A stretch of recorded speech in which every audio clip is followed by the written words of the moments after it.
Hello, friends. Welcome to your weekly motivational moments with Eric Vickery, president of coaching at All Star Dental Academy. With me is my fellow coach, Shelly VanEpps. She's amazing. And we're going to talk about the importance of building relational trust.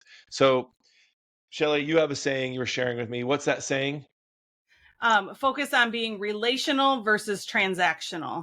Yeah, don't And don't make the conversation about a transaction. Try to move into relationship building. So, how does that show up? How exactly. do you do that? Well, people constantly ask me, team members are always asking me, how did you say that? What exactly did you just say? And while a lot of coaching and things will give you scripts, give you ideas of how to say things, you really Mhm. need to just own the concept behind it so that it doesn't come across that you are reading. If you're saying, how can I assist you? And then you look up and smile at them, that's not building a relationship that's going to enable trust in your Yeah. practice. That's basically filling out a form, marking all the boxes, checking them Mm, off, and going through the process. So you really have to know what it is that you're trying to build out of the relationship. Know the tools that yeah. we have that we coach you on, but don't read it. Don't feel so caught up in the exact Yeah. words that Yeah. you're stuck in this form. Yeah, we don't believe in Scripting is not going to be effective. So what that means is, so think about the C and the D personality style who are very analytical, very detailed, very task oriented. They might be more comfortable with scripts and not as comfortable at maybe building relationships or making it relational. So what does that mean? How do they overcome this? How do they get to a place where they're not just getting some coaching hacks, but they're living it? What has Yeah. to occur? Practice, practice, practice, practice. Yes, and Doing practice it some over more. and over again, understanding and knowing what the why is. For me, getting I'm an I, so relational comes a little bit more naturally for me. I'll talk to a wall if the wall will listen. But for a lot of people, I understand that that's not their comfort zone.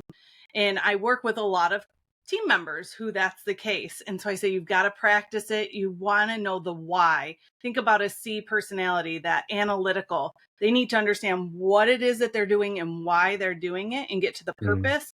Now they can make it their own. And yeah. so if their goal is to find out what's really important to this patient, make sure you give them the tools and say, this is how you can figure this out and open the door of communication.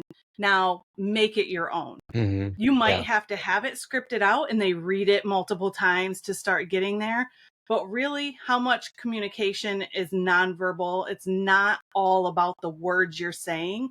It's about that embodiment and that empathy, that trust, that looking them in the eye, sitting down, mm, knee to knee, having a genuine conversation. That's where the yeah, build of yeah. relationship is.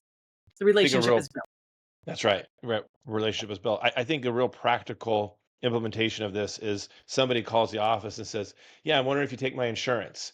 And if you Mm, engage in that conversation about insurance and or I'm not allowed to discuss fees on the phone or whatever that protocol is that you're following versus actually using a transition statement and saying, I'd be happy to help you out with that. Again, my name is Eric, who the pleasure of speaking with, and transition into the flow that you want in the great call process. You're actually building relationship by using the flow of that call, the rapport, exactly. right? Yeah. Exactly. So, Yep, exactly. And that's a big one. That's where a lot of people just feel like, I just need to answer their question.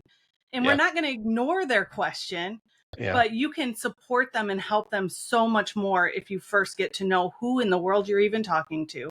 What Well, prompted them to call yeah. that day? Yeah. What's behind that question? Who's the person Exactly. behind that question? Use their name in conversation. That's building trust and rapport. You know, Exactly.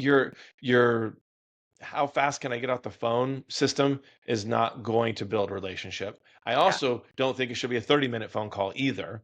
There Correct. is a just right length of time here, but this is where your emotional intelligence comes into play, your relationship management part of that, and just saying, can I read someone and engage with them and acknowledge that this is the appropriate way to handle this, and I don't need to be scripted to know what's appropriate. Uh, Exactly. yeah. All right. This is Yeah. wonderful. I appreciate you. If you guys want more of this kind of stuff, let me know. Eric at allstardentalacademy.com. And this week, focus on building the relationship. Be interested, not interesting. Don't worry about the script. Practice, practice, practice those things so it just naturally flows. All right. Have a great week, guys.